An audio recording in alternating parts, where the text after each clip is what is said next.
Have you ever dreamed of walking through history? Here, every dream is an epic chapter. Welcome to the Sleepwalking Historian, where history never sleeps. Hey guys, tonight we're slipping into a world of marble floors, overworked slaves, and men in togas who think that reclining at a very specific angle might make them live longer. You're walking slowly now, bare feet on cool tile, as the wind whispers through cypress trees and the sound of sandals echoes faintly down a corridor. Somewhere, a bronze wind chime hums. This is ancient Rome, and you've arrived just in time for nap time. I don't know really. You've landed in a place where senators wore their daily naps like status symbols, and entire wings of mansions were designed for short, ritualized sleep. Everything in this world, from the layout of the villa to the daily schedule of public life, bent gently toward a single luxurious concept: the midday rest. You probably won't survive this kind of precision without developing time anxiety. So, before you get comfortable, take a moment to like the video and subscribe, but only if you genuinely enjoy what I do here. And if you're awake enough, let me know in the comments where you're listening from and what time it is there, preferably just before your own bedtime. Now, dim the lights, maybe turn on a fan for that soft background hum, and let's ease into tonight's journey together. You're in the domus of a Roman senator now. There's a strong scent of olive oil and lavender rising from a basin nearby. The light is gold through the latticework. A servant nods as you pass through the atrium, and the marble underfoot grows warmer near the open-air courtyard. You hear soft conversation from another room, scrolls rustling, the occasional cough. Everything about this place is a little too rehearsed, like someone's always about to enter stage left with another amphora. And there he is, your host, a man of 47 years, draped in russet robes with a deep navy border. His face is carved by time and politics, but his eyelids, heavy, his feet, already bare. You're just in time for his 13th nap of the week. See, for elite Romans, sleep wasn't just a bodily function, it was a performance. A carefully timed, socially accepted surrender that said, "I'm so powerful, I can go unconscious in the middle of the day and no one dares disturb me." It's both a flex and a vulnerability performed in a sunbeam. This is the Narration, the midday nap. It happens after the main meal, in the second hour after noon. Everything in his schedule leads up to this. Public debates happen earlier. Baths and walks are scheduled after. If you were to show up with a scroll needing his signature at the 6th hour, you'd be asked very politely to go get lost. He'll be asleep, and that is sacred. The room he's entering is called a cubiculum, not for night sleep, but for day rest. Unlike the darker bedrooms, this one has filtered light and airy curtains. A servant adjusts the woolen cushion at the base of a low divan. Another places a tiny clay jar of rose oil near the bed frame. This isn't just comfort, it's optics. Naps are curated. Historians still argue whether these precise napping rituals were rooted more in health theories or ego, but we know they happened.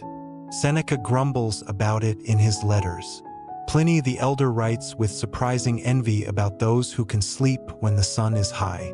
And in one unearthed fresco, a noble reclines sideways on a couch while a servant holds what looks suspiciously like a lavender-scented cloth over his forehead. So yes, peak nap. The quirky part? Most elite Romans didn't sleep through the night. The Narration was a vital supplement.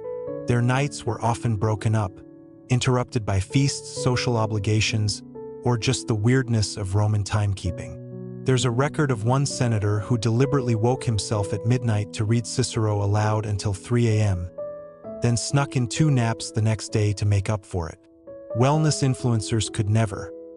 And unlike peasants who might sneak short breaks between grinding grain or hauling amphorae, the senator's nap is a right, not a privilege. He has the space, the silence, the social permission. You're watching a man who expects sleep to arrive on cue, like a loyal dog. Outside, the villa's central garden is almost painfully still. Even the birds seem to hush. This is not the sweaty siesta you might imagine from a sleepy Italian afternoon. It's a ritual of quiet dominance. Slaves lower their voices. Scrolls are tucked away. The city doesn't stop, but for this man, the world narrows to one divan and one dream. And yet, beneath all this choreography, something very human lingers. The senator exhales, rubbing his temples. His eyes flutter once, twice, then drift closed. And for a moment, you can almost forget the marble statues, the hierarchy, the oil-slicked pomposity. Because he looks, just for a second, like someone who's just really, really tired. You think about how strange it is that a civilization so obsessed with power and productivity still found room for rest. Not just allowed it, but scheduled it. Maybe that's the real flex. Not the nap itself, but the ability to pause a kingdom just long enough to dream. Or maybe it's something else. Maybe even emperors and senators get overwhelmed. You linger in the doorway a moment longer, the breeze from the peristyle brushing your shoulder. Someone murmurs from another room. A fig drops from the tree outside and lands with the softest thump on the mosaic floor. And the senator? He's already gone, drifting into whatever dreams powerful men have when no one's watching. You're still there, standing quietly in the doorway, watching as the senator's chest rises and falls with a slow, curated rhythm. His brow is smooth now, the tension of public life leaking into the wool cushion beneath his head. But don't be fooled, this isn't a lazy nap. This is strategy. In ancient Rome, even sleep had a function. The senator's meridiatio is timed down to the fraction of an hour. Too short, and it's just dozing. Too long, and he risks grogginess, a kind of social faux pas for someone expected to deliver crisp legal opinions before dusk. The ideal nap? About 30 minutes. Long enough to refresh, short enough to avoid the sluggishness of deep sleep. Think of it as a power nap with sandal straps.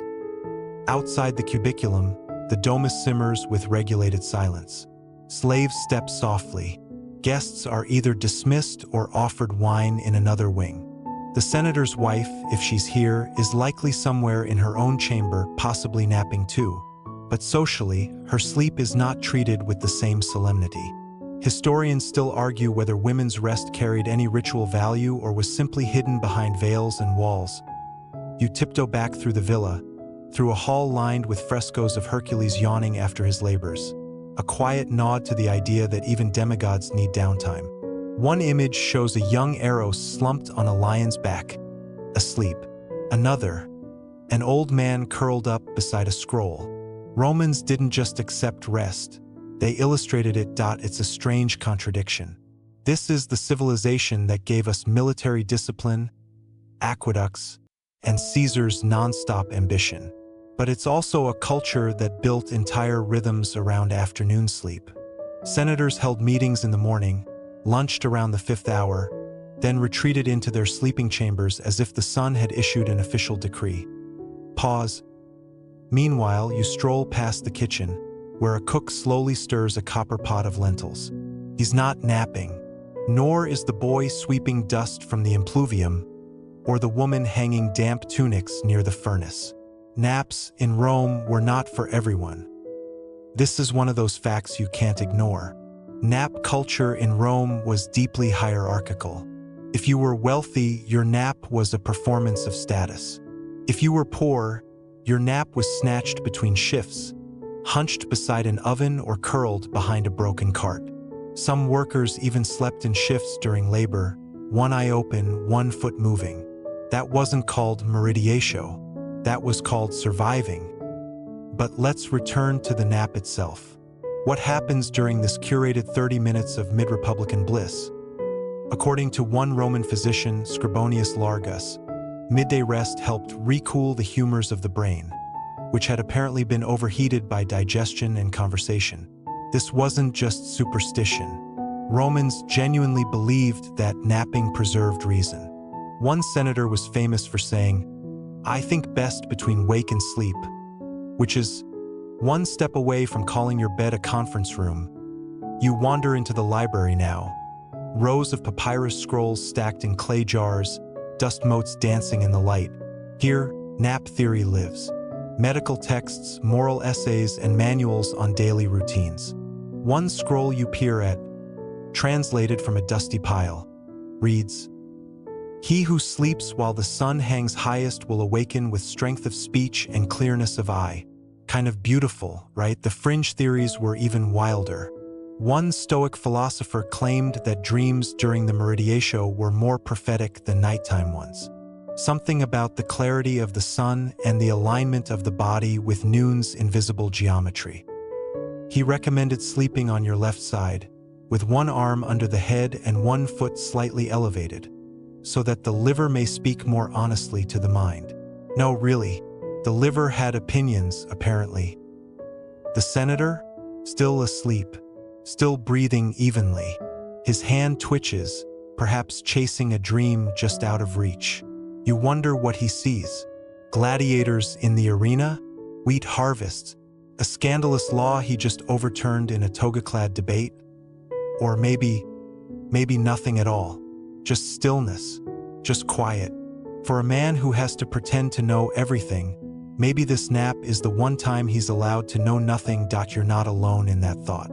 Even in Rome, where everything had a reason and every reason had a scroll, there was a whisper of something else.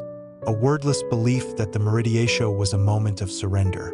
A break in the otherwise relentless churn of law, empire, and ego. Of course, some critics existed.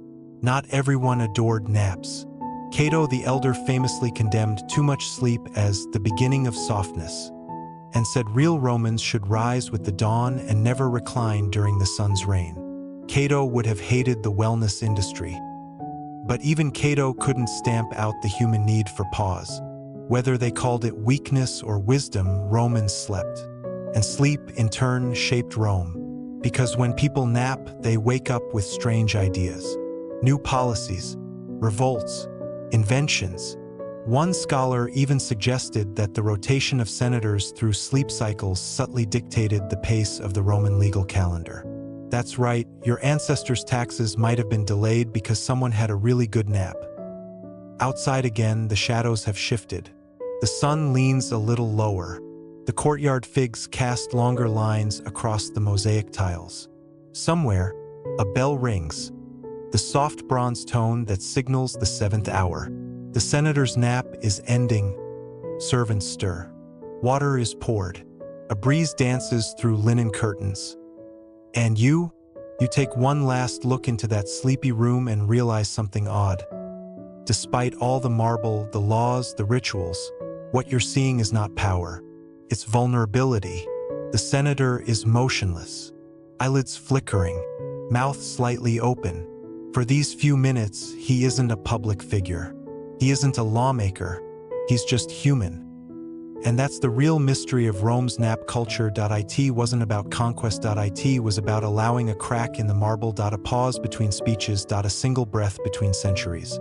The senator exhales, a soft sound barely louder than the rustle of the linen over his chest. One eye opens, just a sliver, and then shuts again. He's riding the edge now, that blurry border between dream and duty. And just like that, the meridiatio ends. You step backward, careful not to disturb anything.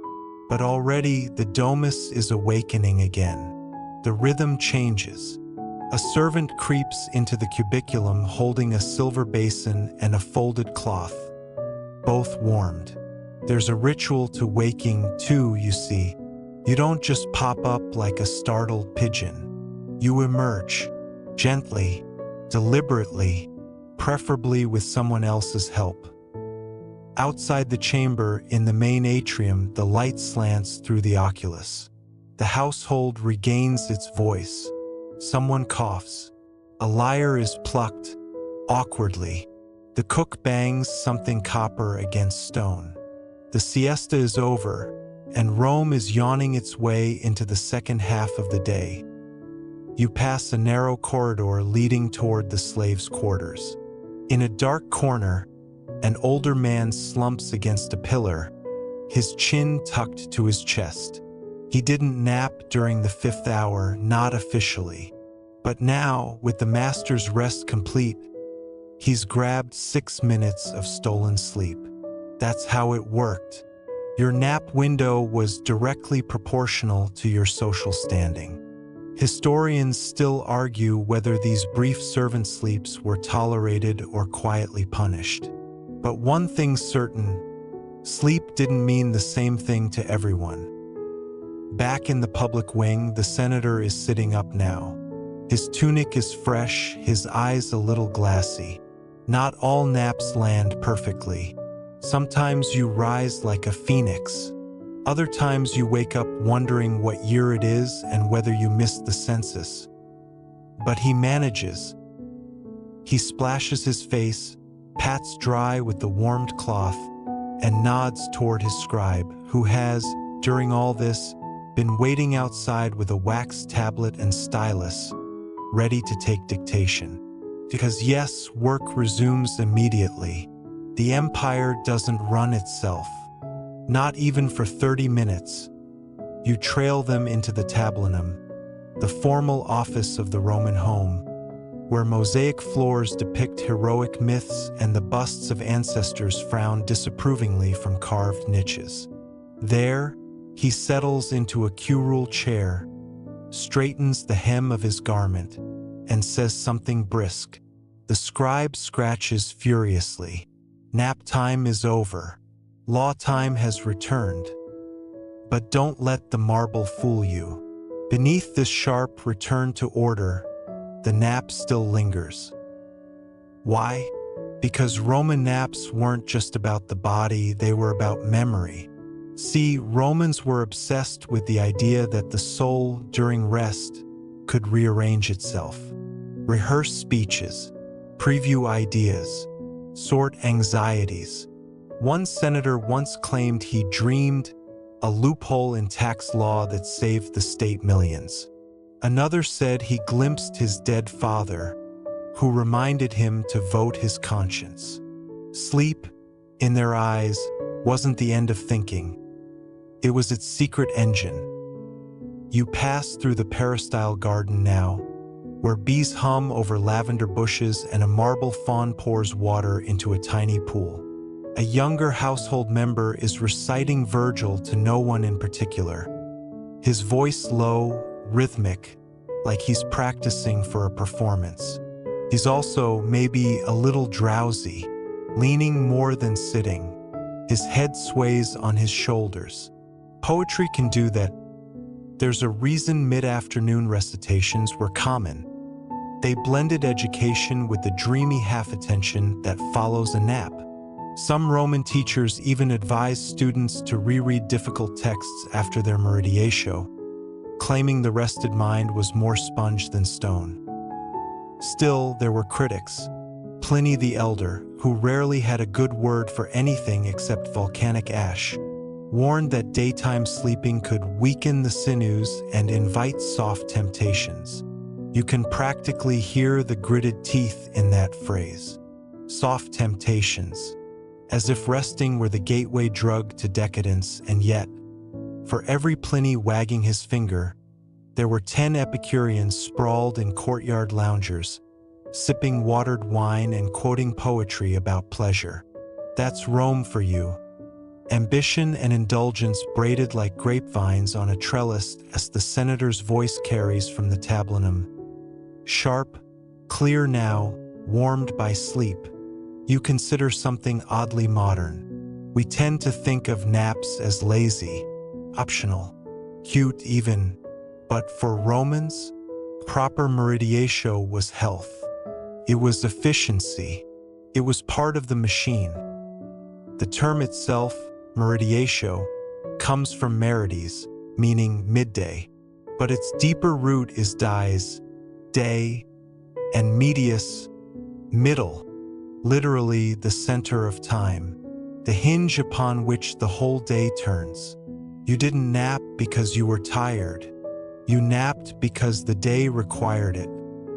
Even military life observed this rhythm. Some Roman forts had scheduled quiet hours, and while soldiers didn't lounge in togas with feather-stuffed pillows, they still recognized the heat of the 6th hour as dangerous for both combat and cognition. A century later, Christian monks would bake that wisdom into their liturgy, calling the 6th hour prayer sext, the root of our word, siesta. Strange how these echoes stretch forward, isn't it?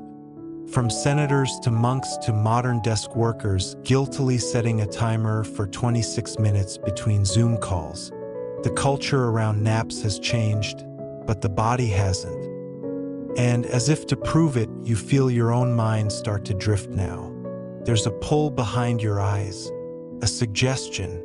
You're not in Rome anymore, not really, but you're near enough to smell the crushed thyme in the courtyard and hear the fading buzz of bees. Even the empire, in all its noise and heat, can't outrun the physics of sleep. That's what the senator understands, what the servant knows, what even Cato, for all his harshness, probably felt creeping in behind his eyes some afternoons. Eventually, we all lie down. We all let go. We all nod off just a little. And when we rise, if we're lucky, we do so with clearer eyes, straighter backs, and maybe, just maybe, a better sense of how to spend the next few hours of daylight. Now that you've seen the senator re-enter his day, let's rewind a little, just enough to peek at a more humble household.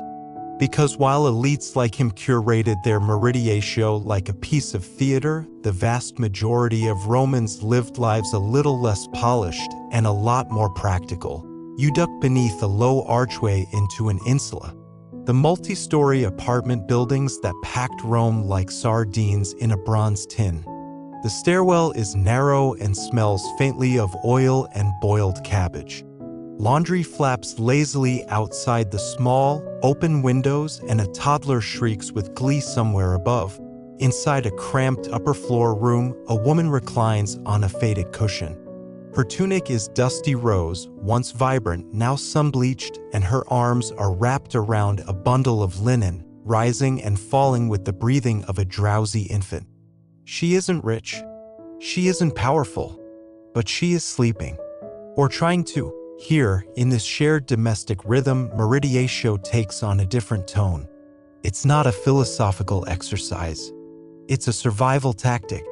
Roman laborers, bakers, smiths, mule drivers often rose before sunrise, working straight through the morning heat. So if you lived high up in an insula, far from the street noise, and you managed to grab an hour of rest in the middle of the day, that was a victory. Especially if you had children. Historians still argue whether these working-class naps were culturally sanctioned or merely tolerated. Some evidence suggests the state saw rest as a health measure. Other scholars point to graffiti mocking midday sleepers as lazy. As usual, the truth is probably both. The infant snuffles. The mother shifts. You can see the muscles in her arms tense and release. She's used to balancing stillness with readiness. One ear tuned to the stairwell, one hand always ready to shush, to cover, to soothe. There's no warmed basin waiting here. No marble bust frowning nearby. Just a bowl of cooling barley stew on the floor and a cracked cup of watered wine resting beside it. And yet, in a way, this nap is closer to the earth. Less theatrical. More honest. When she opens her eyes again, it won't be to dictate legal reforms or greet a client. It'll be to scoop barley into a wooden spoon and try not to spill any on the blanket. You step outside again, blinking in the sunlight, and the street feels louder now. A goat bleats. A man yells something unintelligible about figs. The nap-time hush is lifting across the city, and yet, if you listen closely, you'll catch glimpses of sleep still lingering. In the shaded stalls of the market, an older vendor nods off against a sack of chickpeas. In a sun-drenched alley, a pair of boys lie sprawled on their backs, sticks forgotten at their sides, staring at the clouds as their eyes flutter shut. Sleep finds its way into every class, every age, every corner of the city. Even the temples weren't immune. There's a record from the Temple of Saturn that suggests certain priests, probably low-ranking ones, were allowed rest periods during the afternoon lull. Not naps in the way we think of them, but states of ritual quietude.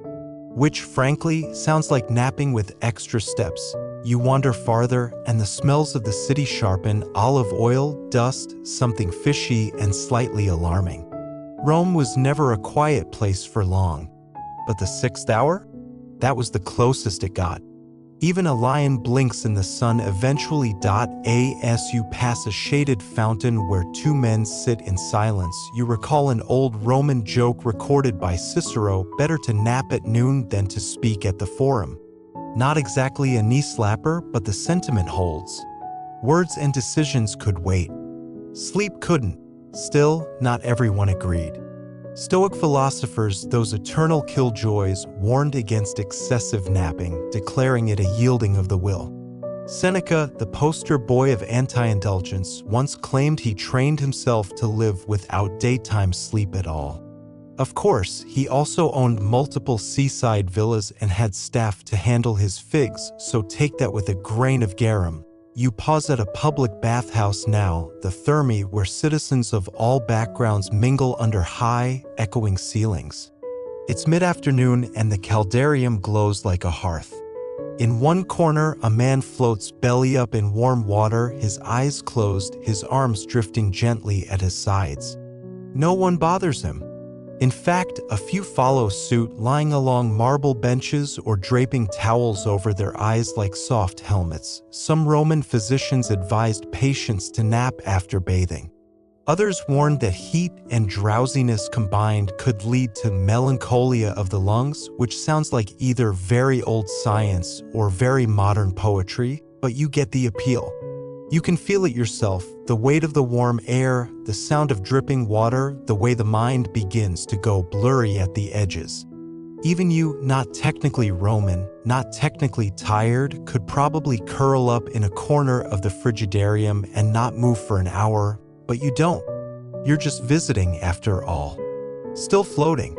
Still watching. Outside again, the sun has dipped slightly. The angle is less aggressive. The stone glows. People are waking, stretching, getting back to their lives. The nap has passed, but it's left a residue, a gentle slowness in the limbs, a reluctance to speak too loudly just yet. That's the hidden power of the Meridiatio.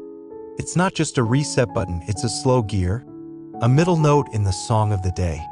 It turns the volume down, reminds people that they're human, not statues. And in a world obsessed with action and legacy and marble everything, that's no small mercy. The woman in the insula stirs again, blinking at her baby. The senator is halfway through his next dictation. The market seller shakes off his nap with a yawn that would terrify a lion. And you?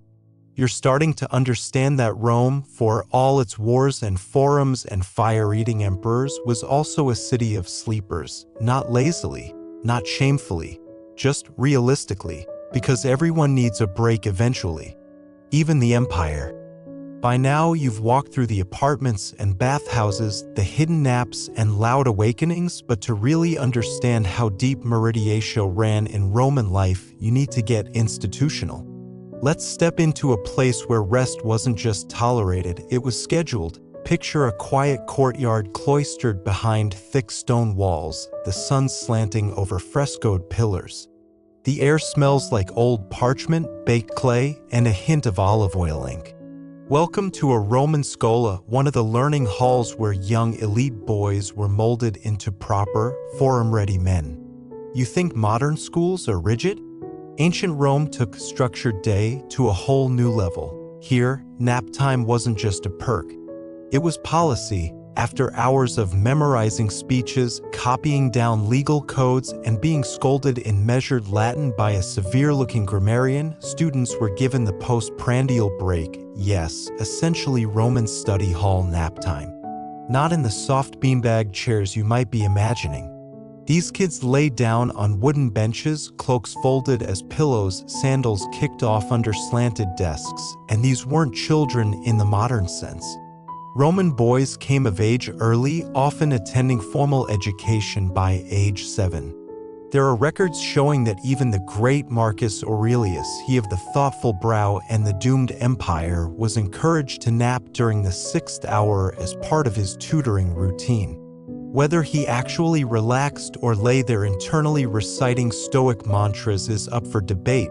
Historians still argue whether the scholastic nap was a concession to youth or a reflection of broader Roman respect for circadian intelligence. In simpler terms, that the body has natural rhythms and fighting them is just bad scheduling. Either way, it became custom. Not everyone got to enjoy this pause, though. Let's detour for a second to the city's lesser-known rhythm, the hum of bureaucratic Rome. You might imagine that officials working in the Curia Julia, the big dogs of Roman decision-making, would be too busy conquering provinces or drafting trade edicts to nap. And yet records from scribes and magistrates show that office hours often halted between the 6th and 7th hour, with official proceedings scheduled accordingly. If a senator proposed a bill around noon, it could legally be postponed on grounds of meridiatio. Seriously, afternoon sleep was basically Roman HR policy. Picture it, a stiff, sandal-clad clerk, quill still in hand, nodding off mid-statute. The scroll unspooling gently over the edge of the desk like an obedient snake. His colleague across the room, chin against his chest, dreams of grain imports and tax ledgers. You know, the usual nightmares. Then there were the military outposts. Roman soldiers had highly structured days, but even among the legions, there are scattered references to midday rest, particularly when stationed in hot provinces like Hispania or North Africa. Training drills paused. Patrols staggered their schedules. It wasn't just about comfort, it was about operational readiness. You don't march well on sunstroke point. One surviving letter from a centurion to his brother complains about sweat pooling in my boots, and a commander who dreams with his eyes open after the 6th hour. It's unclear if the commander was meditating or just profoundly asleep with dignity. Even among the stoic, steel-booted Roman legions, meridiatio snuck in, wrapped in practicality.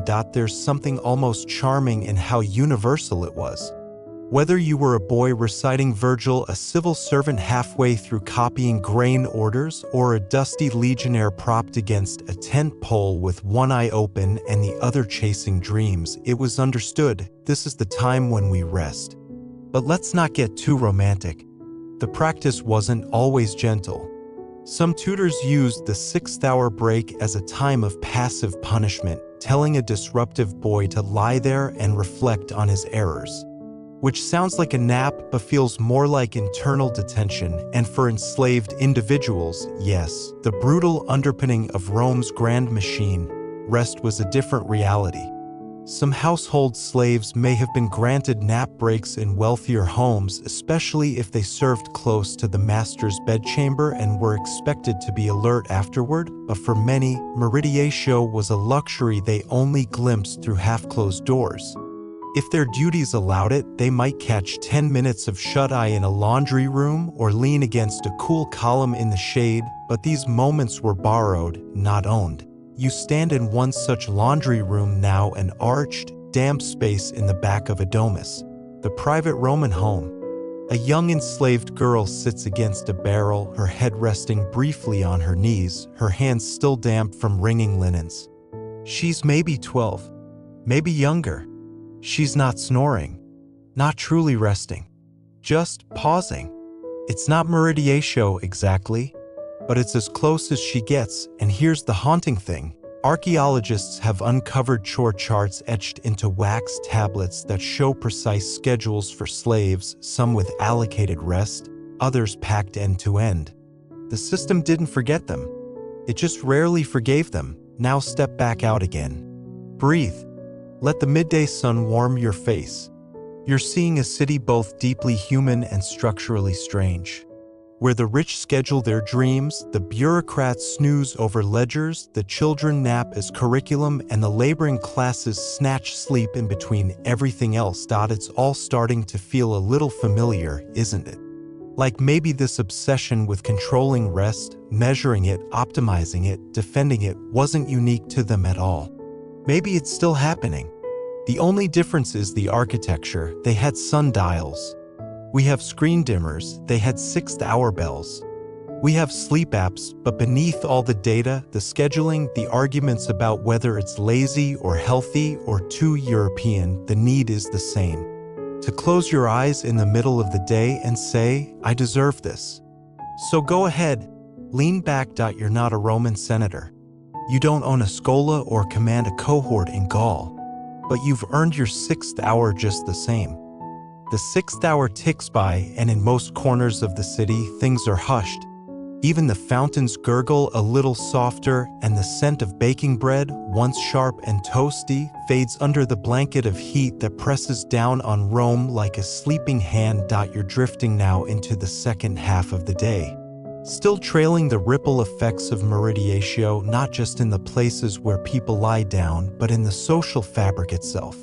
Because rest in ancient Rome wasn't merely physical. It was political, philosophical, and yes, even spiritual. Let's start with Cicero. You know, the endlessly quotable, sometimes insufferable orator, philosopher, statesman.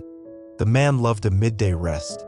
In one of his many letters, the man couldn't stop writing. He casually mentions timing his rhetorical practice and letter dictation around the 6th hour, followed by a quiet period of reflection. Sounds noble, right?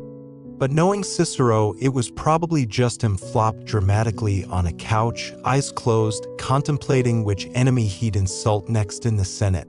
Still, that's the trick. The elites had the luxury of framing their naps as intellectual pursuits.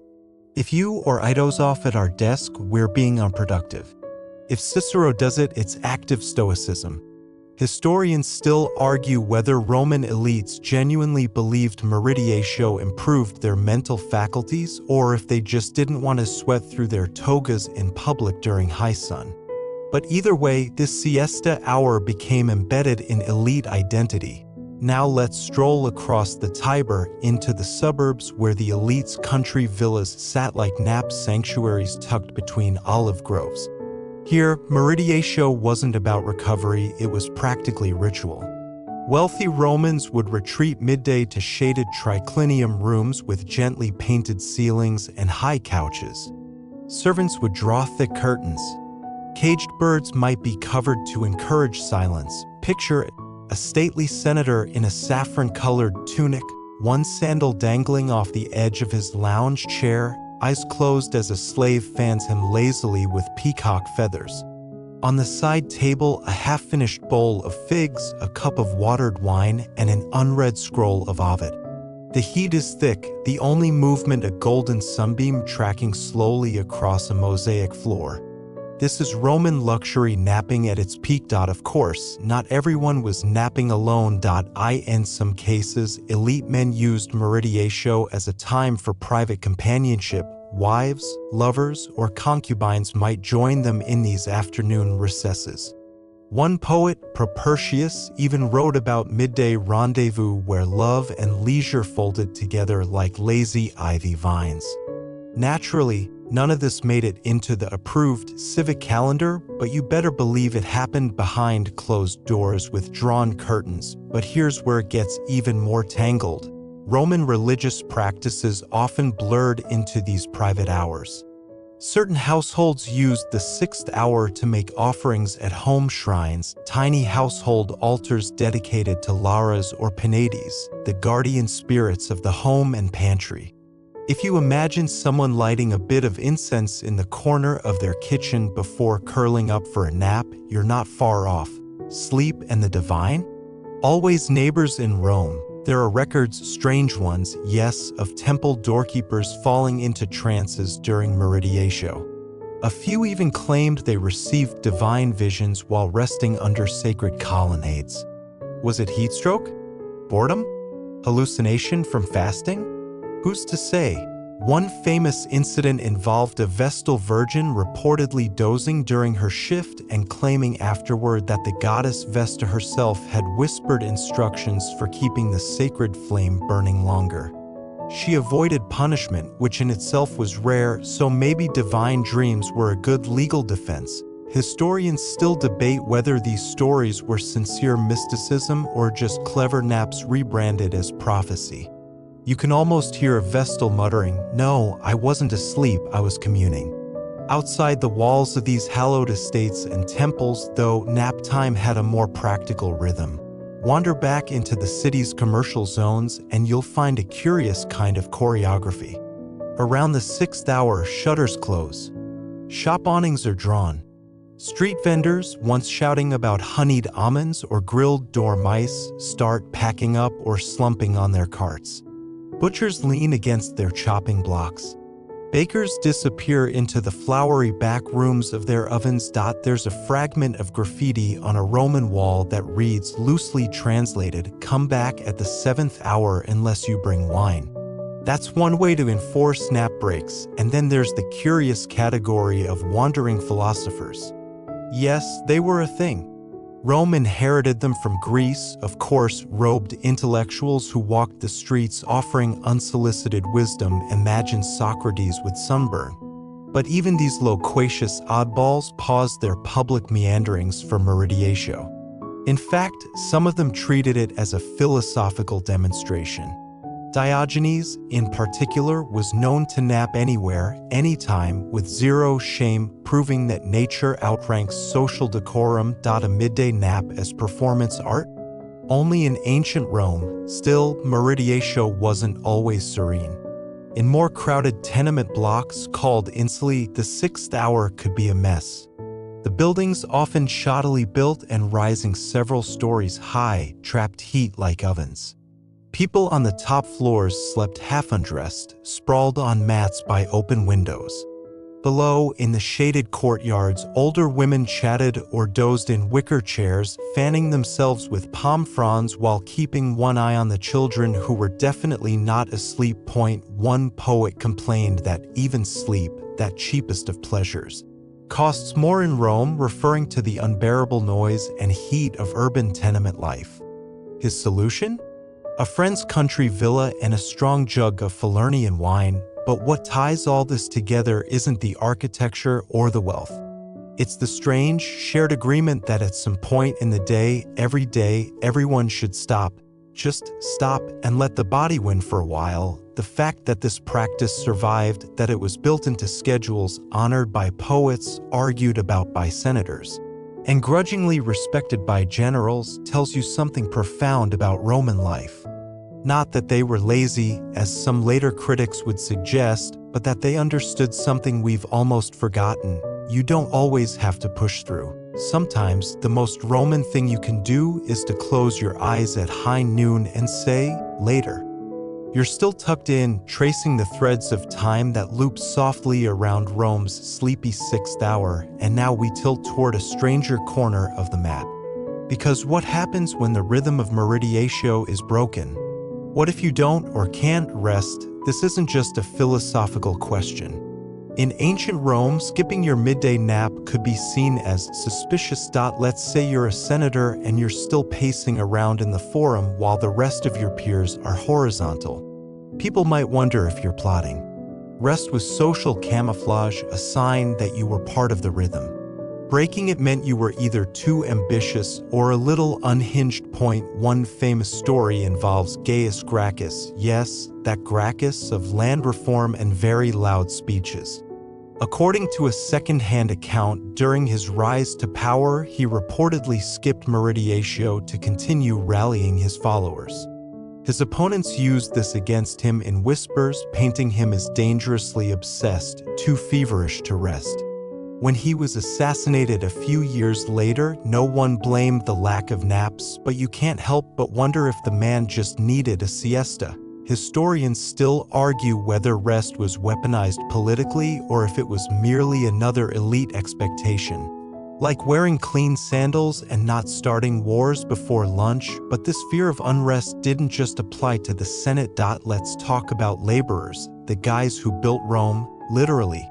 Street pavers, stone haulers, and brickmakers, most of them enslaved or very poorly paid, technically didn't have a formal right to nap.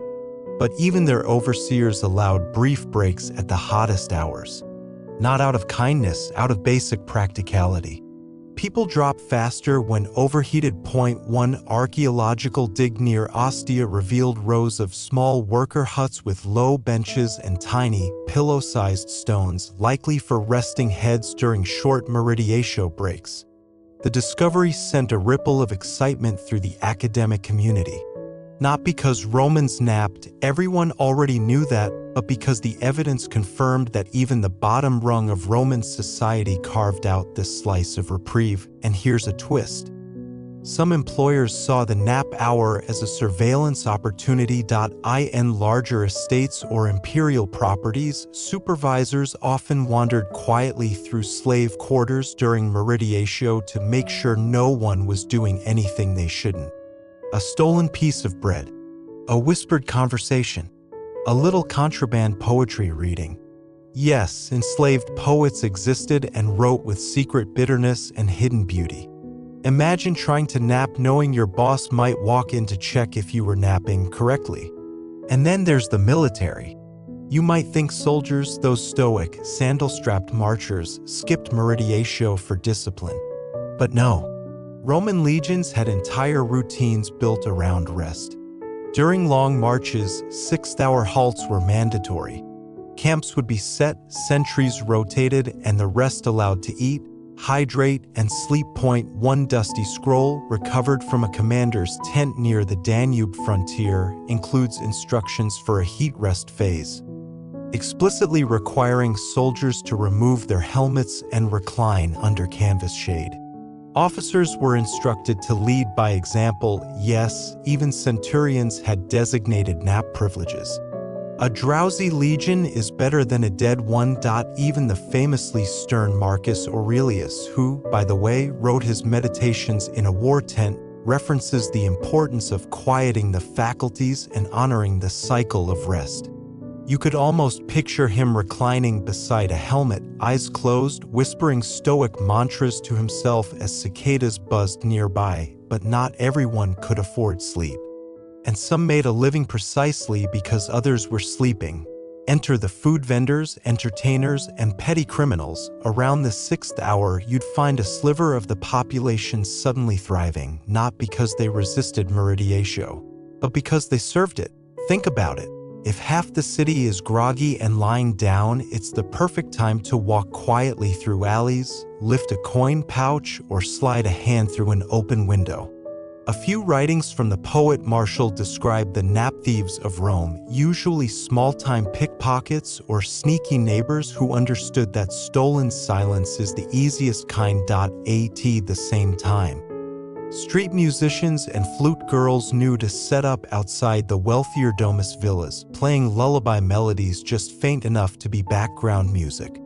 For a few coins, you could buy the sound of serenity, and that brings us to the strangest twist of the Roman siesta economy, the professional nudge-wakers. You heard that right. In some districts, especially near the courts and public offices, there were people paid to gently wake their masters or patrons after meridiatio. No water dumping or rooster tricks. Just gentle taps, murmured names, and sometimes a damp cloth across the forehead. One mosaic even depicts such a scene, an older man being stirred by a young boy holding a little hourglass and a napkin. The caption underneath reads, "Awake with favor, the 7th hour has come."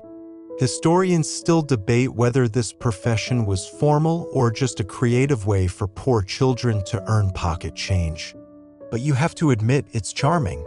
The idea that the empire once ran, in part, on the shoulders of tiny human alarm clocks, but then the sun begins its descent, the 7th hour approaches. The heat loosens its grip. Curtains are drawn back. Bread is broken. The city rustles again with sandals and carts. Rome wakes up, not like a machine turning on, but like an orchestra tuning quietly after a long silence. You can almost hear it, the distant hum of life rebooting. A mother calling out from a balcony. A dog barking as it stretches. A fountain sputtering back into chorus, and beneath all that, the gentle sigh of the city having survived its daily pause. You feel the shift too, don't you, that lull before waking? The sensation that something is about to resume, but not urgently. Softly. like the second half of a day that knows it doesn't need to rush because rest doesn't delay history. It prepares it. And as the sun dips and the day stirs again, you realize something truly Roman: the afternoon nap wasn't. The sun has rolled gently toward the western sky now, and you, still curled comfortably, are gliding into the drowsy afterglow of Meridiatio. Rome, too, is stirring quietly, slowly, as if the whole city is waking from a shared and sacred slumber. But now we shift again, not to the streets, but to the scrolls. Because even in dreams, the Romans took their napping habits seriously enough to write about them. You'd be surprised how often sleep, especially daytime sleep, sneaks into Roman literature. Poets, philosophers, and even bureaucrats couldn't resist commenting on that blissful sixth-hour lull. For every grand battle or political scandal, there's a sly aside tucked into the margins about how everyone was simply too sleepy to care until after the nap. Take Pliny the Younger, for instance, Rome's most polite letter writer and part-time philosopher. In one of his many epistles, he casually mentions the joy of escaping to his countryside villa for midday rest. He describes the garden, the soft cushions, the trickling water nearby. You can almost smell the olive trees. But he also slips in a confession. Sometimes he pretends to nap just to avoid visitors. Yes, the ancient equivalent of "I'm not ignoring you, I was asleep." Quirky, right? Meanwhile, Seneca, our Stoic hero from earlier, wrote entire meditations about time and rest. In one passage, he scolds those who hoard their hours but waste their peace. According to him, the true philosopher guards their rest like a temple, even if it's just a nap between duties. Historians still argue whether these literary mentions reflect actual habits or simply idealized routines. But the frequency and fondness of Meridiatio in Roman letters suggest it wasn't just a trend, it was a ritual. A rhythm baked into the scrolls of their lives, but it wasn't always romantic. Juvenal, the sharp-tongued satirist with a chip on both shoulders, takes aim at the nap culture with his usual bitterness.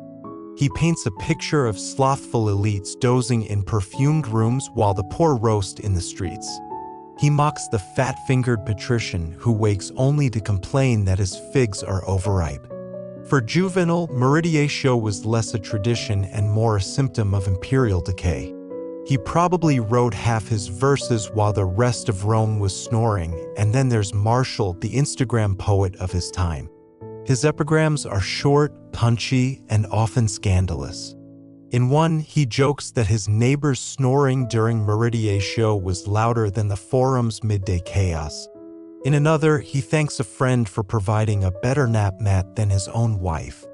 Truly, the man had priorities, but literature wasn't the only place nap logic crept in. Let's peek into the legal system for a moment. A peculiar clause found in a municipal charter from southern Italy, possibly during the reign of Augustus, outlines the acceptable hours for petitioning magistrates. And yes, you guessed it, sixth hour is strictly off-limits. No trials. No complaints. No surprise lawsuits. The reasoning? A drowsy judge is a reckless judge. You want justice? Come back after he's had his figs and 40 winks. This isn't unique to Rome. Cultures across the ancient world acknowledged what science only recently confirmed. Sleepy people make worse decisions. In fact, some scholars today study chronopolitics, the power structures behind timekeeping, and argue that Rome's sixth-hour policies show how statecraft literally bent around sleep. A whole empire scheduling itself around the brain fog of digestion and heat.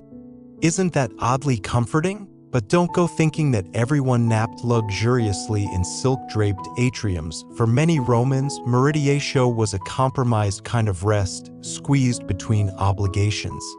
Shopkeepers closed their stalls, yes, but sometimes only long enough to sip watered wine and lean against a shady wall. Women managing large households might lie down with a baby on their chest and one eye open for runaway laundry. Students pretended to nap while quietly cramming lines from Virgil under their breath. Even gladiators, those muscled showpieces of violence, had 6-hour breaks before their next performance. Imagine dozing off with lions growling just outside the wooden gate, and yet somehow everyone found a way to pause. It makes you think, was it the act of rest that mattered, or the agreement to rest together? Because when the whole city sleeps, even just for an hour, it creates a kind of shared softness.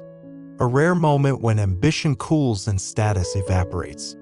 No one can hold court when everyone's drooling on their tunics. Of course, not all sleep was equal.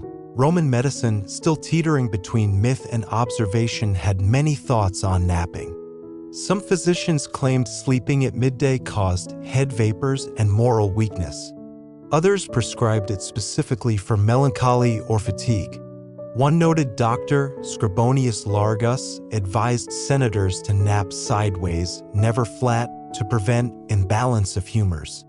Not exactly scientific, but surprisingly close to modern suggestions about sleep posture. More fringe texts even suggested sleeping with certain amulets during meridiatio, often made of bronze or carved bone, to ward off bad dreams or envy. A few of these have been found, tiny and worn smooth, in the ruins of Pompeii. One even reads, "Rest untouched." A passive-aggressive message if ever there was one. Then there's the architecture of napping. Some wealthier villas had designated rooms called cubicula diurna, day sleeping rooms. These were smaller than bedrooms, often windowless, and located near gardens or fountains to amplify quiet. The air would stay cool, the sounds would drift in like lullabies, and you'd find yourself wrapped in shade and murmurs. It's oddly soothing to picture. The same empire that conquered continents also built tiny nap boxes filled with scented breezes and marble pillows. And outside, the streets during meridiatio didn't go fully silent, but they softened. Fewer wheels, slower voices, shop doors leaning half-closed. Stray dogs stretched long in alley sunlight. It was as if the entire city blinked a little slower, breathed a little deeper, and let itself be undone, just for a moment, and you, curled here now, feel it too. That permission to pause, to close the book before the ending, to slip between the lines of the day and hover gently in between, because Rome didn't fear the NAP. It embraced it. The haze of meridiatio is lifting and the city is yawning back to life, reluctantly, of course. You can almost hear the clatter of shutters being reopened, sandals brushing over stone, merchants exhaling like they just barely survived the deadly crisis known as digesting lunch. But now let's follow the rhythms of one particular creature of habit. Our favorite overly organized alarm clock for a sole Roman senator. You've met him already briefly in the shadows of Section 3, when his household began to unfold like a sleepy paper theater. But now you see him again, squinting into the late afternoon sun, wrapping up his nap with the precise efficiency of a man who probably schedules his dreams. This isn't the part of his day for reflection. It's the revival stage, the post-nap reboot. If the morning was about appearances and midday was about pause, then this late afternoon slice, the 9th hour or nona, is about recalibration, a second wind of sorts. And if you listen closely, you'll hear the subtle machinery of his daily timeline clicking into place. First, the recalibrated grooming. Our senator doesn't wake up disheveled. Oh no. He's been gently roused by a servant trained to recognize the exact moment when a dream starts to sour.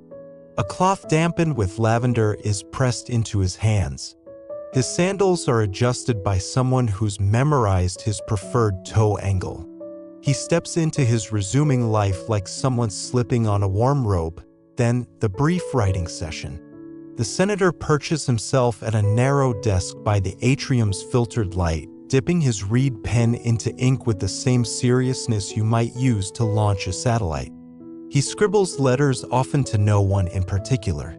Reflections, notes on his schedule, gripes about the Senate floor being too dusty. You can almost imagine a to-do list that includes nap, survive dinner conversation with Claudius, remind son again about toga folding. This isn't ego. It's legacy maintenance because remember, for a Roman senator, every action is shadowed by the idea that someone might read it later, long after he's gone. Even naps, if you believe some of these diaries, were categorized by type and quality. There's a line in a surviving letter: slept well, dreamed of figs, woke with the answer to the grain problem. Imagine solving agricultural logistics mid-snooze. Now the house is stirring too. Slaves adjust their tunics. The cook begins preparations for Cena, the evening meal. And our senator begins the curious ritual of socially re-entering the world. Historians still argue whether this post-nap transition was formalized among the upper class or if our surviving accounts are just dramatized ideals. But enough sources mention things like the ceremonial robe of reappearance that it's hard not to picture a man putting on his afternoon self like a costume, more relaxed than the morning version. But still layered in performance. Here's where it gets quirkier. Some senators, it seems, scheduled walks after meridiatio as a sort of wakefulness reset. Not for exercise, perish the thought, but to stimulate the brain. These were slow, toga-draped strolls around shaded porticos, often with a companion who was expected to offer clever but non-threatening conversation. Think of it as the Roman version of a podcast. Topics were pre-approved. Politics? Fine, if you kept your tone light. Philosophy? Excellent, especially if you were quoting dead Greeks. Current gossip? Delicious, but delivered with a frown.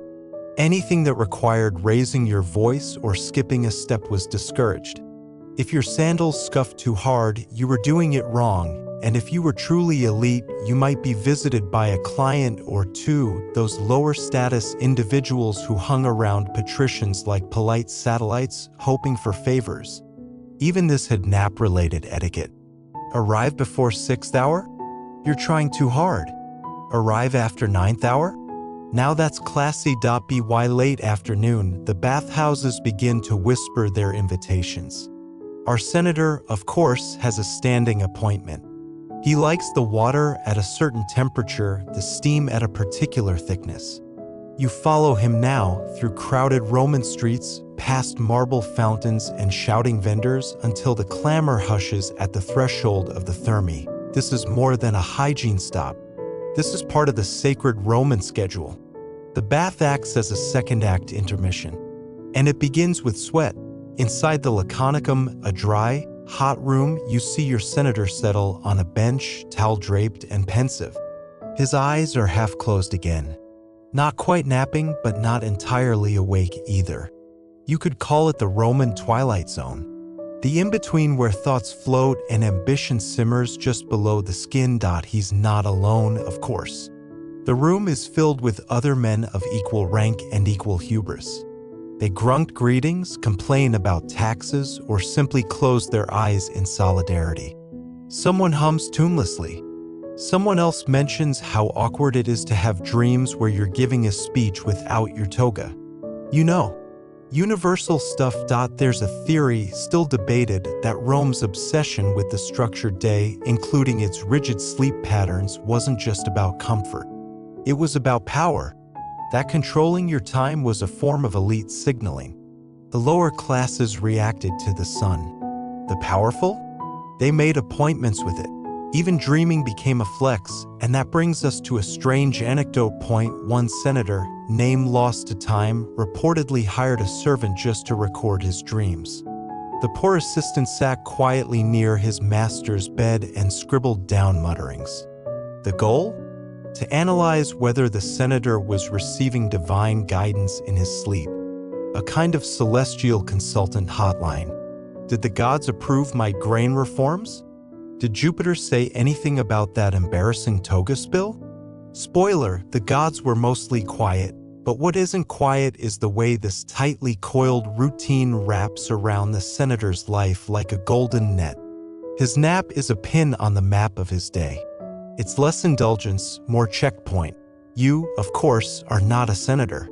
You don't need to catalog your dreams or bathe at an appointed hour or glide through columns of obligation after waking.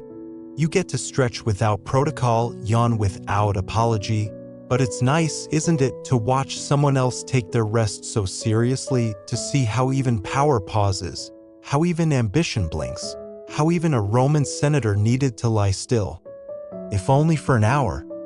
Evening in Rome arrives like a velvet curtain, heavy, theatrical, and absolutely full of olives. The buzz of the city doesn't vanish after sunset, it just changes key. You hear fewer shouts, more murmurs. Fewer vendors barking about eels, more conversations drifting from candlelit courtyards. You smell roast lamb, incense, something faintly vinegary that might be pickled dormice, don't ask. And somewhere, threading through it all like a golden needle, is our Roman senator, refreshed from his bath and fully recharged after his nap. He's not quite ready for bed again, oh no. That would be uncivilized. There's a whole evening to get through first. But his mind is sharper now, his eyes clearer, his posture looser. That little midday nap wasn't laziness, it was strategy. And now it's time for phase 3 of the master plan. Cena. Dinner in elite Roman households isn't dinner like you know it. It's a ritual, a spectacle, a very slow, very showy descent into fullness. Cena isn't just about feeding the body, it's about feeding the ego, the relationships, the social hierarchy.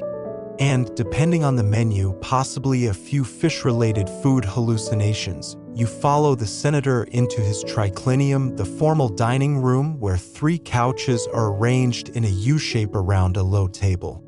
The walls are frescoed with scenes of mythology, gods feasting, nymphs napping, a satyr doing something questionable with grapes. The lighting is low, coming from bronze oil lamps and torches held by servants in saffron tunics. Our senator reclines on one couch, elbow propped like a practiced philosopher. His guests trickle in. Not all are equals, some are flatterers, others old political allies, and at least one is a cousin whose main skill seems to be arriving on time and laughing politely. They exchange greetings, light insults, and the occasional proverb. The mood is unhurried, and it all starts with the gusttatio, the appetizer round. Think of it as Roman tapas, olives, eggs, herbs, little fried things with names that sound like battle formations. Everything is seasoned with garum, that deeply beloved fermented fish sauce that made entire provinces smell faintly like low tide. You'd be surprised how many political conversations were greased with garum. Now, here's the twist. While the food is rich, the schedule is richer. A good host times his courses with precision so guests don't get sleepy too early. Because yes, there's always the looming threat of postprandial drowsiness. In a world where napping is carefully scheduled and dinner can last hours, accidentally falling asleep mid-course is a serious faux pas. Unless you're a particularly old senator. Then it's just considered classic. Historians still argue whether these Cena gatherings were truly democratic forums for wit and intellect or simply flex contests disguised as hospitality.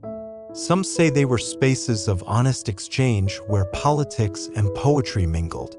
Others argue they were just long games of who can flatter the host without spilling wine on the frescoes.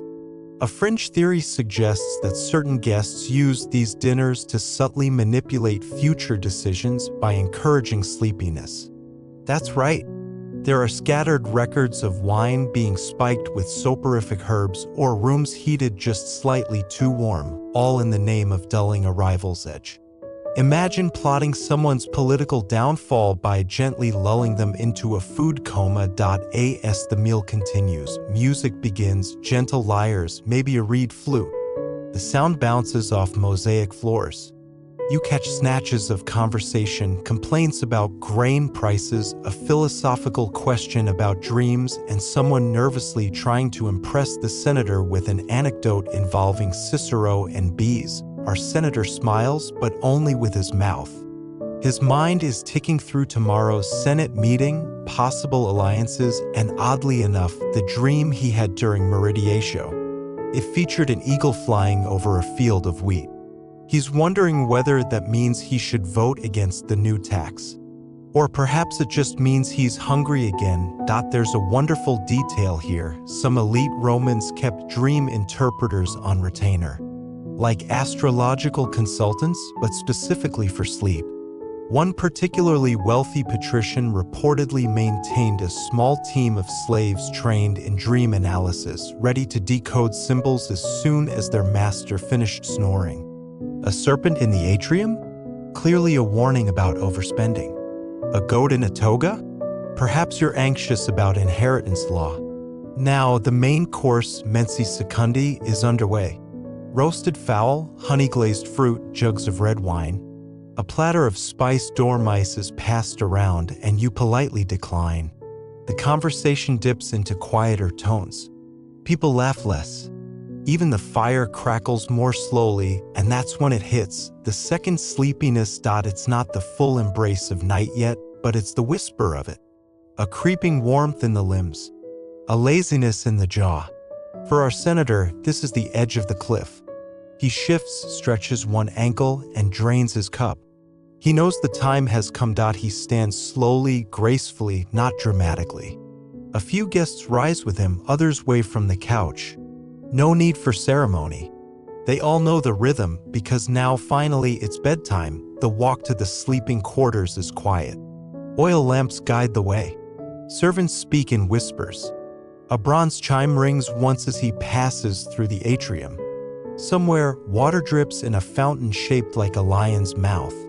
A breeze pushes against the curtains like even the wind is sleepy. In his sleeping chamber, cool, dim, and cedar-scented, the senator removes his outer tunic.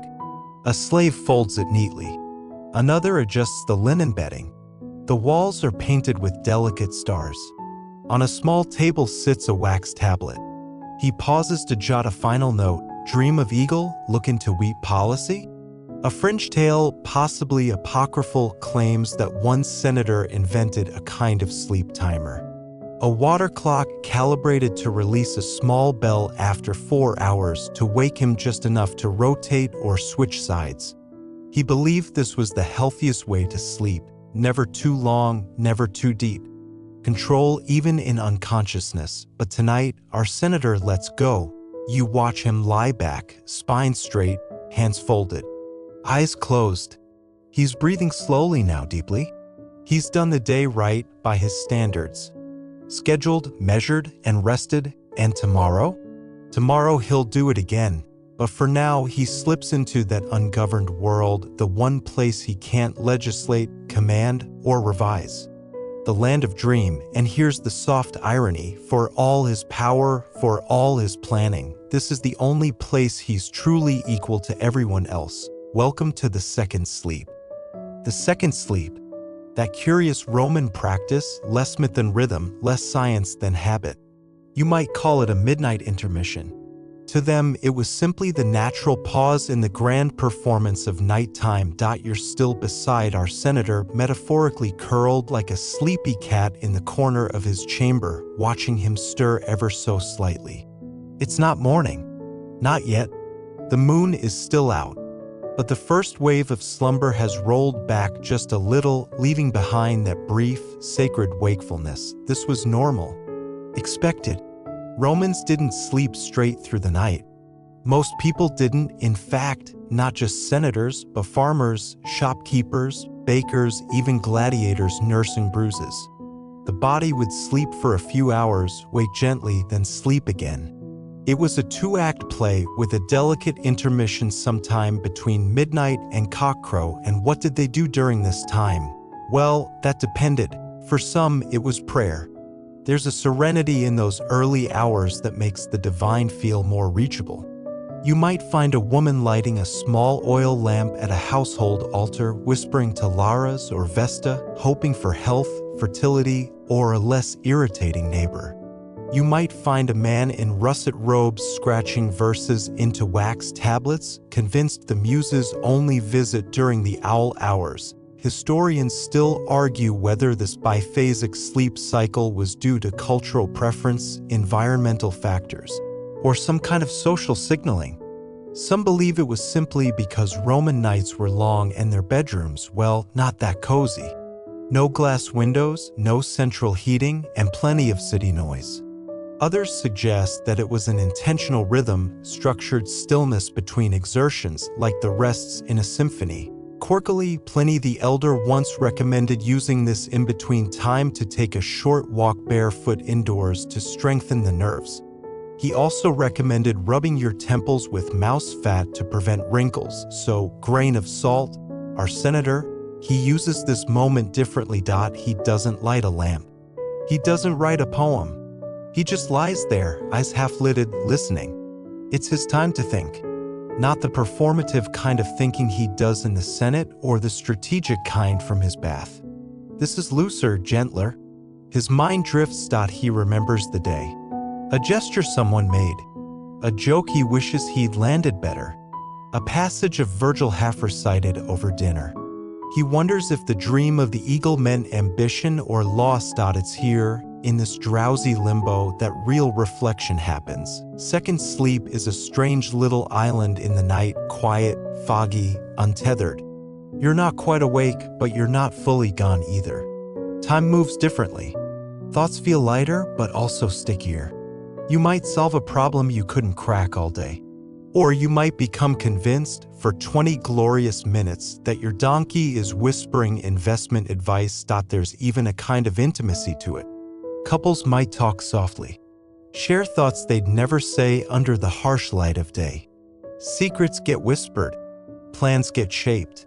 Apologies form. There's a dusty scroll in one private library that recounts a retired general confessing to his wife only during second sleep that he'd been afraid during battle. Just a few seconds of fear, he said. Enough to remember that he was human before resuming the mask of command. And in that quiet hour, with her fingers in his hair and both of them wrapped in linen and shadow, she whispered back, "That's when I loved you most." Not bad for a time of night most modern folks give to doom scrolling or staring at the ceiling wishing for melatonin to kick in. You shift slightly now in your own bed, maybe sensing the same odd half-awareness the senator feels. You're not fully awake, but you're not lost in dreams either. You're paused, and that's okay. The world won't collapse because you're horizontal. Sleep isn't a weakness.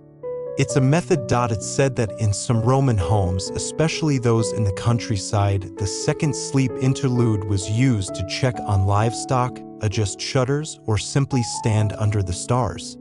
Can you imagine that?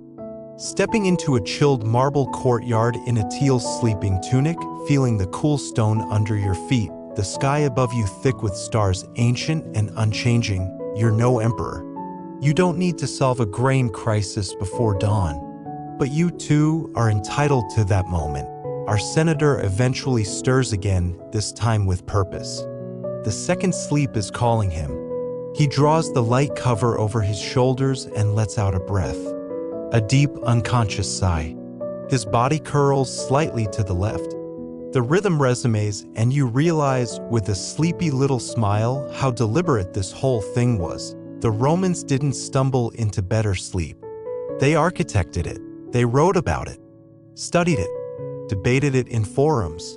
Sleep was part of the wellness plan, part of the productivity plan, and even, oddly, a piece of spiritual hygiene. Some philosophers believed that dreams in second sleep were more trustworthy because the first phase of rest was too contaminated by dinner and daylight. One temple in Etruria reportedly offered dream incubation rooms, where pilgrims could pay to sleep among incense and chanting, hoping to receive divine messages. Kind of like a sleepover with the gods, minus the pillow fights. You think of that now as you feel your own body beginning to loosen again. Eyelids heavier, breath shallower. The senator has returned to sleep. So have his servants. So has the city. The oil lamps burn lower. Even the stars seem to blink slower. Rome, for all its noise and marble and laws, still honors this softness. Still grants this breath between worlds, and you're doing exactly what they did. You're giving yourself permission to pause. To be still. To listen, not to conquest or commands, but to your own rhythms. Second sleep is not a failure. It's a gift, like a comma in a sentence that was trying too hard to be impressive. So now let it come. Let the second wave take you, and know that you share this with emperors, poets, merchants, bakers, shepherds, and sandal makers who, across millennia, have closed their eyes and floated. Morning, for a Roman senator, doesn't so much begin as it unfolds. Slowly, with the gentleness of silk slipping off polished marble. There is no abrupt alarm, no buzzing phone on the nightstand, just a shift in the quality of the light. A bird's cry, the first murmur of footsteps outside the window. You're still half asleep, but that's perfect. The story, like your breathing, is light now, drifting between the hush of the past and the quiet pull of the morning. Our senator is not jolted awake. He rises with practice, as if his bones know their schedule before his mind does. His second sleep ends naturally, sometime before sunrise. This is no accident. His schedule is coordinated not by digital calendar, but by shadow and song. The Roman day begins at dawn, divided into precise hourly segments called ori. The first hour, prima ora, is sacred, for cleansing, contemplation, and preparation, not for conversation or public duty. And so, he doesn't speak, not yet. The bedroom is dim but not dark. A servant, already awake, draws back a linen curtain, letting in the earliest blush of Roman morning. Dusty rose skies over terracotta rooftops, a thin ribbon of golden haze curling above the forum. The air smells faintly of crushed laurel and warm plaster. Someone's baking bread nearby. You imagine it. Flour dust rising from a stone oven. A sleepy boy yawning beside the fire. Meanwhile, the senator sits at the edge of his bed, linen robes loose at the shoulder, his bare feet resting on a wool mat. He pauses, breathing in, breathing out, not yet ready for politics, but not resisting the day either. This is the Roman main quietum, the quiet morning. You might think a man so embedded in public life would leap into activity. But here's where things get delightfully quirky. Romans, even those in power, placed tremendous value on ritualized slowness at dawn. The philosopher Seneca once recommended spending the first hour of the day doing nothing but existing, observing the light, touching the earth. He claimed it gave the soul time to catch up with the body. He also said that people who rushed to appointments without quiet time in the morning were not unlike runaway slaves. Bit dramatic, Seneca, but we see your point. Historians still argue whether this slow rise was a genuine cultural rhythm or a luxury of the elite. Poorer Romans, of course, didn't have the luxury of lounging. Bakers were already deep in their shifts. Farmers were checking tools and carts. Water carriers moved through alleys with heavy amphorae balanced on hunched shoulders. But even they, in their way, honored the sacred prima ora, perhaps by whispering a small prayer to Hercules at the crossroads, or splashing cool water on their faces from a communal fountain. Back to our senator that he stands now. A soft stretch, a muted crack of joints. Another servant enters, quietly, bearing a brass basin and a folded towel. There is no running water in this room. Everything is brought in by hand. He washes, face, neck, arms. The water is cold but clean, and it awakens him more gently than any double espresso. There's no brushing of teeth yet. Romans used a twig called a dentiscalpium, sometimes dipped in wine or salt. Mint hadn't yet made its global debut in dental hygiene. You observe him move to the small writing desk by the window. It's not time for speeches or scrolls. This is his thought table. Upon it, a wax tablet, a stylus, and a small statuette of Minerva. He jots down a single phrase. It might be a goal, a line of poetry, a list of grievances. We'll never know. This morning quiet is his alone. Then, the clothing, tunic first, simple ivory, edged with russet thread. It's the inner layer, soft and breathable. Over it, the toga, a vast affair, this one in deep indigo with a broad purple stripe, a mark of his senatorial rank. It takes a servant a full 5 minutes to drape it properly. Imagine trying to wrap yourself in a picnic blanket while keeping it stylish. The toga is heavy, intentionally so. It slows movement, commands presence. You don't rush when wearing one. You glide. Once dressed, he receives a small breakfast, ientaculum, laid out on a low table. Nothing elaborate. A few figs, some olives, a wedge of goat cheese, bread soaked in watered wine, maybe honey if the cook was feeling generous. Romans didn't do full bacon and eggs breakfasts. That was considered excessive. Even emperors kept it light. And here's a surprising little footnote. Many senators intentionally avoided meat in the morning. They believed it thickened the blood, making them sluggish in debate. You imagine the Senate floor filled with slightly hungry, intellectually sharper men all trying to out-rhetoric each other while their stomachs quietly protested. After eating, he walks to the atrium, the central hall of his domus. Sunlight now filters through the open roof. The household is fully awake. Slaves, scribes, and assistants hover at polite distances. The fountain burbles. Incense burns softly near a painted household altar. He says nothing. This is the salutatio, the morning reception ritual. Soon, clients will arrive. Men of lower rank who come to greet their patron, to pay respects, to seek favor. But not yet. For these few last moments, our senator still belongs to himself. That there's something beautiful in that. Isn't there? You, in your own time, probably rush your mornings. Alarm, email, caffeine, pants, panic. But here is a culture that gave itself an hour to enter the day. An hour to unfold. That it's a reminder. How you wake shapes how you live. And so, as you lie in bed now, maybe not quite ready to face your own modern day, remember this rhythm, the soft light, the ritual wash, the calm. You don't need a toga to honor the morning. Just a breath, a moment, a quiet thought. The senator now lifts his gaze toward the open sky. The day begins. You followed him from midnight mutterings to dawn's cool hush. Now the Roman senator steps from the shadows of his atrium into the broader light of the city.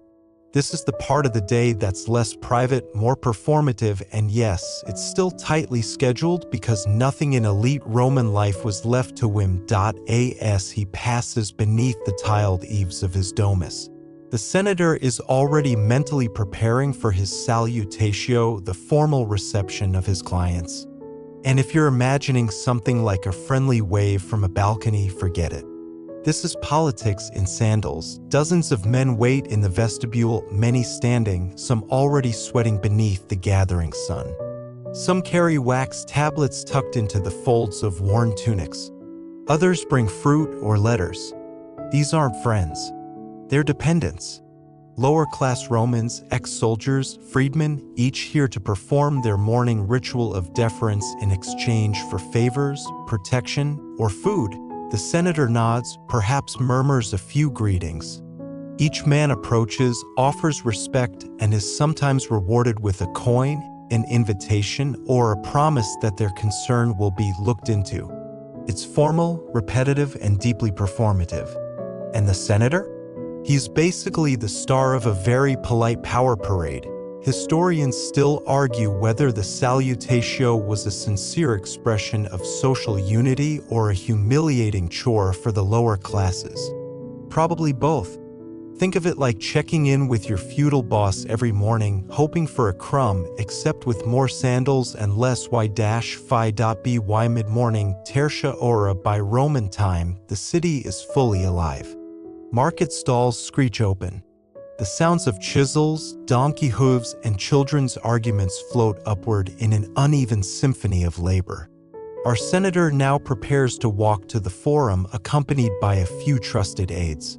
No carriages here, those are illegal during daytime hours in the city.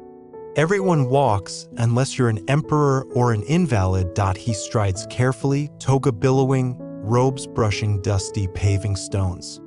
It's not a short journey, but it's strategic. Walking means being seen, greeted, admired, or at least acknowledged. A Roman senator's power thrives on presence. The forum is chaos dressed as order. Marble columns tower. Statues of stern-faced ancestors peer down. Stalls buzz with business. Legal scribes argue under shaded arches. Priests perform quiet rituals. And somewhere among all this, senators gather for the real business of the day, politics. Here's a quirky detail you'll enjoy. Despite their famous rhetoric and world-shaping decisions, Roman senators didn't have fixed seats. In most meetings, they sat on benches arranged in concentric arcs, with the more prestigious members gravitating toward the center like social gravity. If someone powerful walked in late, others might even shuffle subtly to make room. Inside the Curia, Rome's Senate house, our senator finds his place, straightens his robes, and prepares for a few hours of carefully orchestrated noise. The sessions start formally, with rituals invoking Rome's gods. But things can get spicy. Senators stand and speak in elaborate phrases, often quoting Virgil or Cicero. Voices rise. Hands gesticulate. The toga becomes an accessory to drama, draped just so to emphasize a jab, a plea, a rhetorical wink. And here's where it gets oddly theatrical. In the absence of microphones, senators mastered a kind of performative speechcraft. They trained in declamatio, a blend of logic and drama that made their arguments memorable even without modern sound systems. A truly great senator could hold attention with a single raised eyebrow. Today's session might be about grain distribution, or tax changes in a distant province. Maybe an issue with a military governor getting a little too ambitious. All of it matters. All of it somehow connects to our sleepy senator's influence and alliances. Still, you can't help but imagine him thinking, sometime after his third impassioned speech, that maybe he'd rather be in a garden sipping watered wine than arguing about tariffs. The session ends at sexta ora noon, and this is important because for all the weight of the morning, the Roman day takes a delicious turn here. Lunch, prandium as they called it, was no grand affair. Just a light bite, bread, cheese, maybe a few olives, some fruit. Our senator, like many of his class, prefers something simple in his shaded peristyle, perhaps a bowl of lentils with garum, the infamous fermented fish sauce that Romans adored and modern noses feared. A servant fans him lazily. Another pours wine into a bronze goblet. Not pure wine, of course. That's barbaric. Romans always diluted their wine, sometimes even seasoning it with herbs or sea water, and then blessedly comes the nap. Yes, even the most powerful men in Rome took their siesta seriously. This midday rest, often from the 6th to 7th hour, was protected time. Curtains drawn. Business paused. Streets quiet. The entire city seemed to exhale. In summer, the heat made this pause essential. In cooler seasons, it remained a cherished break between the two halves of the Roman day. Our senator returns to his sleeping chamber. He might remove his outer robe, lie on a woven mat, perhaps with a lavender-scented sachet tucked beneath his pillow. The room is dim, the sounds of the forum distant now, like bees trapped in a distant jar. Historians still argue whether this nap was universally practiced or simply a senatorial indulgence. But archaeological records show smaller rooms in Roman homes clearly designed for this purpose, short-term slumber zones with narrow beds and slatted wooden shutters to keep the light out. And so, the senator closes his eyes. His breathing slows, and you realize something delightful. You're kind of doing the same. The story you're inside now isn't racing anymore. It's matching the rhythm of this ancient afternoon. Slower, quieter, more internal. You're not just hearing history. You're breathing it in sync. He dreams, maybe, of legislation, or garden walks, or that one fish vendor who never gives him a fair price. And you're dreaming too. Or at least your thoughts are curling into softer shapes. The senator sleeps. The city naps. The sun creeps overhead like a lazy watchman. Everything has earned its rest. The senator stirs. It's late afternoon now. The city is warming back into motion like a giant stretching after a well-deserved nap. From behind closed shutters comes the muffled sound of footsteps on paving stones, distant water splashing from a public fountain, and a street performer somewhere attempting the first notes of a badly tuned cithara. You, too, shift slightly in your bed. Mirroring the ancient rhythm, the senator's eyes open to filtered light, the soft golden hue of a Roman sun slipping into its gentler hours. Servants move quietly beyond the curtains, and in the central courtyard, the mosaic tiles glow warm beneath the revived hush of footsteps. This is the second wind of the Roman day. He washes again, just a splash of water to the face from a bronze basin. Then perhaps a small bite, a fig, a crust of bread, maybe a touch more wine. Then he prepares for one of the day's less official but equally essential activities, the ambulations, his leisurely walk. Now, this isn't just a stroll. No senator in his right mind walks purely for health. That's far too modern.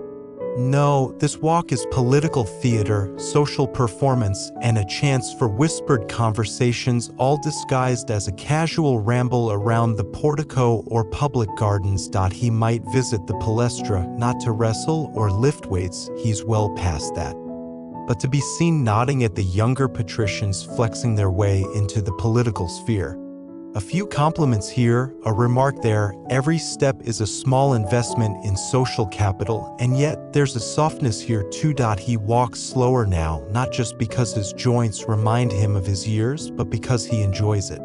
The quiet sway of cypress trees, the scent of rosemary in the air, the way the light brushes the marble statues, making their white curves blush pink with the sun's retreat. A fringe detail for your amusement. Some senators carried perfumed handkerchiefs, dabbing delicately under their arms after their walks. Yes, even ancient politicians had to worry about body odor.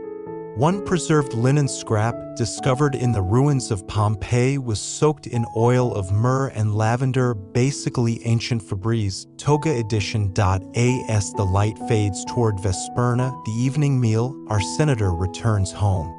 Dinner in Rome wasn't just sustenance. It was a statement, especially for the elite. Evenings were for reclining, for storytelling, for subtly reminding others how cultured you were without actually saying it. A cena might involve 3 courses: gusttatio, starters, prima mensa, main dishes, and secunda mensa, desserts, often fruit or honeyed nuts.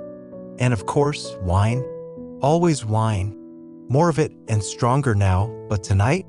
It's a quieter affair, just a few close friends or relatives, reclining on couches arranged around a central table. They eat from bronze dishes while servants flit through with trays, amphorae, and the occasional reprimand whispered to a clumsy cupbearer. There's laughter, low and lazy. One guest recounts a story from the forum that morning involving a senator whose sandals broke mid-speech. Another offers a recitation of a few lines from Ovid, slightly exaggerated and dramatically performed. You can almost see it now, the lamplight flickering against painted walls, the shine of oiled beards and polished goblets. The casual decadence of a society that knows its own fragility but still throws dinner parties like it's immortal. Historians still argue whether these intimate meals were the real seat of Roman influence. or just another performance layer for the politically paranoid. But there's no doubt what was said over wine could ripple outward like a pebble tossed in a marble pool. After dinner, the household begins to dim, torches are extinguished, feet are scrubbed, drapes drawn. Slaves whisper quietly as they roll out bedding for themselves in corners and corridors. In wealthier homes, a few servants keep oil lamps burning low in key hallways, an ancient night light system complete with creaky footsteps and muttered yawns. The senator retires once more to his cubiculum. It's cooler now. Outside, the Roman night begins its performance, cicadas in the courtyard trees, wind fluttering through grapevines, distant cartwheels echoing in the dark. He may read. Or rather, listen. Books were not silent companions yet, they were scrolls and often read aloud by a slave trained for it. The senator reclines, eyes half-lidded, as a rhythmic voice recounts lines from a military treatise or a pastoral poem. The words wash over him like warm bathwater, then silence, not absolute, but enough. He dismisses the reader, adjusts his sleeping robe, shifts on the thin mattress, breathes deep, and you're still here, floating alongside this quiet Roman dusk. You've traveled an entire day with a man 2 millennia removed from your own bed. And yet, here you both are bones weary, eyes heavy, mind full of thoughts that drift and bump like soft boats on dark rivers. You imagine what he dreams. Of old campaigns? Of votes won and lost? Of the girl he loved before he ever wore the toga? Or maybe he doesn't dream at all. Maybe he just sinks into the dark, free of performance, status, and expectation. Finally, just a man, at rest. And here's the strangest comfort of all. Across centuries, geography, language, and empire, you share this one human act with him. Sleep. It levels everyone. Strips away title, toga, and tenure. At night, no one's giving orders. No one's counting votes.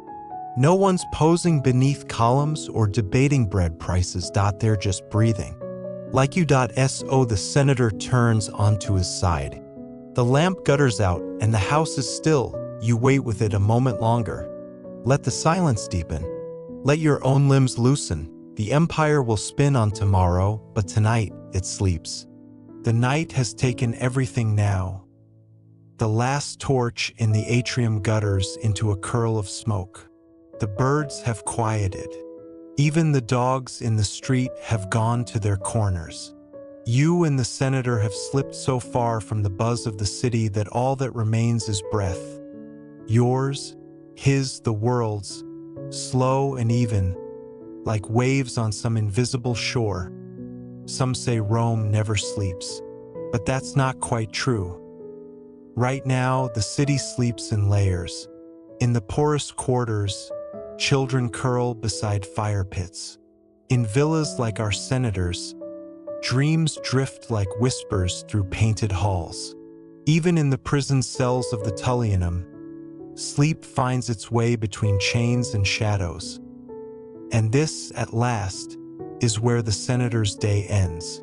Not with a narration, not with a fanfare, but with the soft collapse into sleep, a return, really, back to silence, back to self. There's something poetic about how the Roman elite treated sleep, not as something to push away or conquer, but something to choreograph.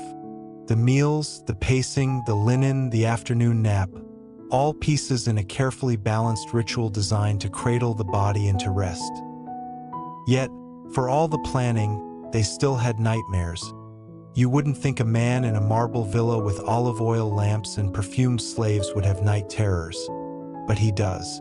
The sources speak of this often. Roman senators feared the dark just like everyone else. They feared death, illness, dishonor, tax audits probably. And so they'd sometimes pray before sleep, not to the big gods, but to the smaller ones. The house spirits, the Laras and Penates. They'd murmur little wishes as they slid under linen. Protect my house. Watch my dreams. Guard my soul from whatever might try to crawl in while I'm unconscious. Some even believed their dreams could be visited by messages from the dead, or worse, future versions of themselves. One senator reportedly kept a small bronze amulet by his bedside shaped like a rooster. Why? Because roosters, in Roman folk belief, were sacred to Mercury, the god who could guide souls between sleep and wakefulness. That's the kind of superstition even the most logical senator wouldn't publicly endorse, but he'd still keep the rooster close. Historians still argue whether these rituals were genuinely spiritual or just habitual comfort in a chaotic world. But either way, they mattered, like fluffing a pillow before the lights go out. You may not think it saves your soul, but it helps you fall asleep. And now here's the part you've been waiting for. The senator's breath slows. His limbs settle. The folds of his toga nitrobe flatten into the mattress. A breeze moves the curtain by his bed like the pulse of time itself. Somewhere in the distance, a night bird calls once, then falls silent. Sleep takes him. And so, it takes you. Because by now, your own body has softened. Your mind has unspooled its last tangled thoughts. Your breath is steady. Your eyelids heavy. There's nothing left to know. Nothing left to remember. You're not in Rome anymore, but somehow you are in the strange, floating in between place. You and a long-dead man share something too simple for history books. Peace. Not triumph. Not philosophy. Just peace. He will wake tomorrow and start again. Debate a rival, sip watered wine, nod at clients in the forum. But not yet. Right now he rests. And you've walked the whole arc of a Roman day. You've drifted through time, through marble and shadow and oil and bread and superstition. And for all the differences between you and him, you're joined now by the one luxury no empire can buy. Sleep. The emperor tried to cheat it. The generals tried to delay it. The gods were worshipped to protect it. But you get it for free. No audience, no armor, just this soft, dark nothing that asks nothing of you in return. So as your breath deepens, and your thoughts float away like laundry lifted by a breeze, let this story slip into the stillness behind your eyes, because it's over now. Not with a bang, not with a moral, just the long, gentle fade into silence. Stone turns to dust, power turns to memory.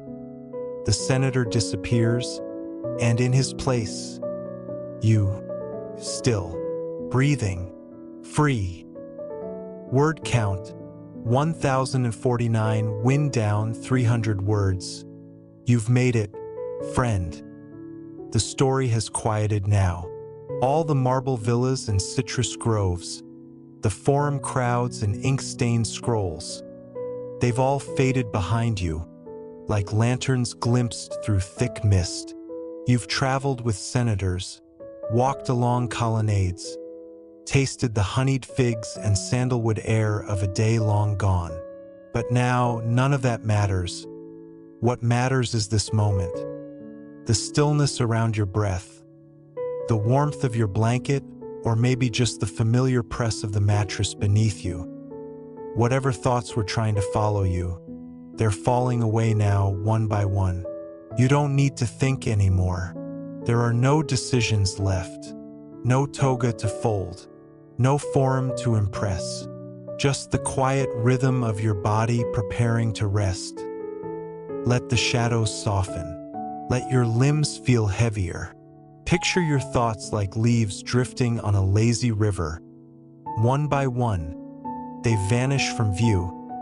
If any part of your day still lingers, offer it a smile. You've done enough. You've seen enough. You've thought enough. Now, all that remains is surrender. Let the room fade behind your closed eyelids.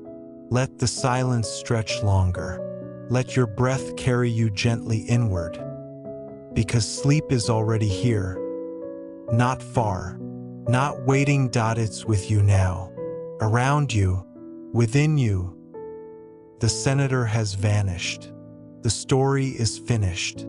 Even time itself seems to hold its breath. So take one last sigh. Let go. And sleep like someone who no longer needs to prove anything at all. End of script. Sweet dreams.